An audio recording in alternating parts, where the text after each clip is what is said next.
જીની શાસનનો આખો જે બેઝ બન્યો છે ને, એ બેઝ આગમ ઉપર બન્યો છે. અને આગમ કોને કીધા છે? તીર્થંકરોએ કહ્યા છે. આગમો પહેલાના કાળમાં હતા 14,084. એટલો અદ્ભુત આપણા ગ્રંથો હતા, એને એટલું વિપુલ આપણું સાહિત્ય હતું. પરંતુ ધીરે ધીરે ધીરે ધીરે આપણા લોકોના ઉપેક્ષા ભાવના કારણે આ ઘણા બધા ગ્રંથોનો વિચ્છેદ થયો છે. જેની શાસન હંમેશા એમ કે સાચાના હાથમાં વસ્તુ જવી જોઈએ 100%, પરંતુ ખોટાના હાથમાં ના જવી જોઈએ. આ વાતમાં આપણે લોકો બિલીવ કરીએ છીએ. અત્યારે આગમ કેટલા છે? 45 આગમ. 51 કરોડ 8,84,621 ગાથા ઇઝ ઇક્વલ ટુ એક પદ. તો જે આચારણ સૂત્ર કરો ને, પહેલું આગમ કેવાય આચારણ, એના 18,000 પદ હતા. કેટલા પદ હતા? જીન શાસન જે માને છે અને કાંતવાદમાં માને છે, ષડ દર્શનમાં માને છે, ષડ નયમાં માને છે, એના કારણે એ बौद्धिज्म जोड़े पण कनेक्ट થાય છે, हिंदुज्म जोड़े पण कनेक्ट થાય છે. पहले जमाने में लोग कहते थे जो ग्रंथ है वो हमारा पंथ है. आज के जमाने में लोग कहते हैं जो हमारा पंथ है वैसा बनाया हमने.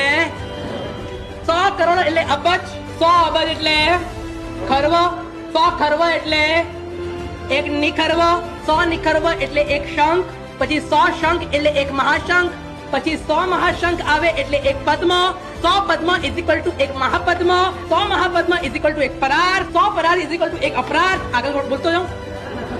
આજનું કોમ્પ્યુટર જ્યાં ફીકું પડે ને એને કહેવાય જૈન મેથ્સ. બરાબર, પણ આપણને એની પડી નથી. આપને તો અરેબિક મેથ્સ શીખવું છે, આપને તો વૈદિક મેથ્સ શીખવું છે.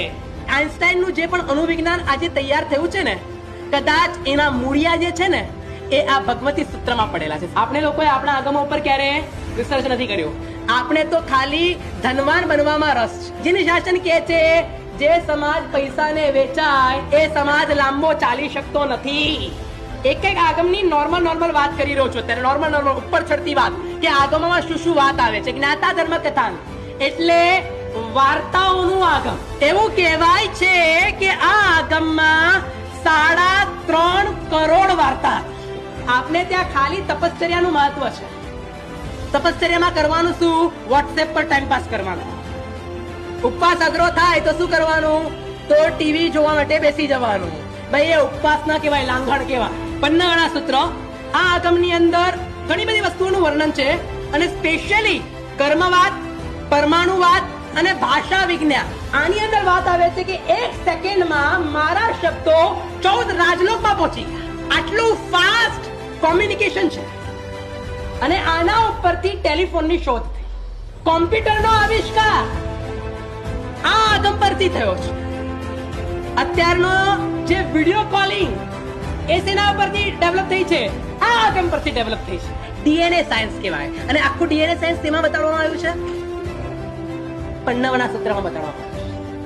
પરંતુ આપણને આ બધી વસ્તુ ખબર નથી. આપણને શું ખબર પડે આગમમાં શું આપવામાં આવે? ખાલી દીક્ષા કેવી રીતે લેવાની એટલું જ આપવામાં આવે. આ દુનિયાની દરેક વસ્તુ આગમમાં આપવામાં આવે.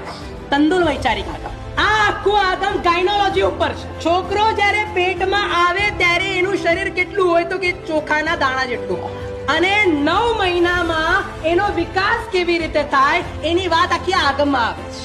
જો 700 નસ પૂરી હોય તો વ્યક્તિ એ છોકરો પુરુષ બને, 670 નસો હોય તો એ સ્ત્રી બને, અને 680 નસો હોય તો એ નપુંસક બને. અત્યારે 77 પેઢીના નામ લેવાય.